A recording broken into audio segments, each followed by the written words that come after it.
बाराबंकी के GIC auditorium में सरदार वल्लभ भाई पटेल की 22वीं जयंती का समारोह आयोजित किया गया, जिसमें केंद्रीय वित्त राज्य मंत्री पंकज चौधरी मुख्य अतिथि के तौर पर शामिल हुए।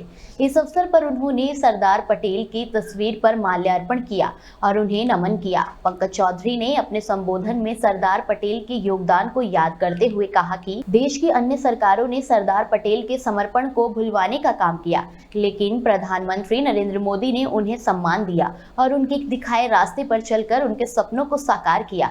वह आगे कहते हैं कि प्रधानमंत्री नरेंद्र मोदी देश को एकजुट करने का कार्य कर रही हैं, जैसा कि सरदार पटेल ने किया था। सरदार पटेल ने यह भी जाना था कि एकता के साथ साथ देश की सांस्कृतिक विरासत को संभालने का महत्व भी है।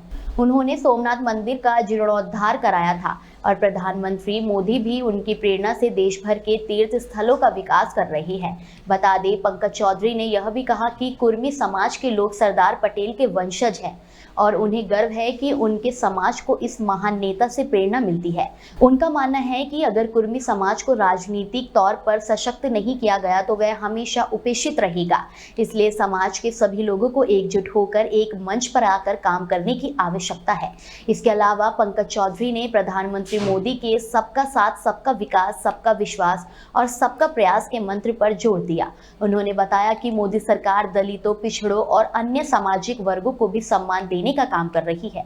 इसका नतीजा है कि केंद्रीय मंत्रिमंडल में 60% मंत्री अनुसूचित जाति, जनजाति और अन्य पिछड़े वर्ग से हैं, जबकि उत्तर प्रदेश सरकार में भी लगभग 60% मंत्री पिछड़े समाज से हैं।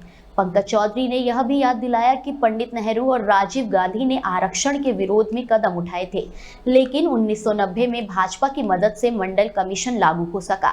हालांकि मंडल कमीशन को संवैधानिक दर्जा नहीं मिल सका था, लेकिन 2014 में नरेंद्र मोदी सरकार के गठन के बाद पिछड़ा आयोग को संवैधानिक दर्जा दिया गया, जिससे पिछड़े वर्गों के अधिकारों को मजबूती मिली। इस प्रकार पंकज चौधरी के भाषण ने सरदार पटेल की विरासत को सम्मानित करने के साथ साथ मोदी सरकार की नीतियों और समाज के विभिन्न वर्गों के लिए किए गए प्रयासों का भी बखान किया। 31 अक्टूबर को पटेल जयंती देश में धूमधाम से मनाया जाता है और लगातार 15 दिनों तक जयंती के रूप में, पटेल जी के याद के रूप में कार्यक्रम देश भर में होते रहते हैं और पटेल जी को श्रद्धासुमन अर्पित करने के लिए हम सभी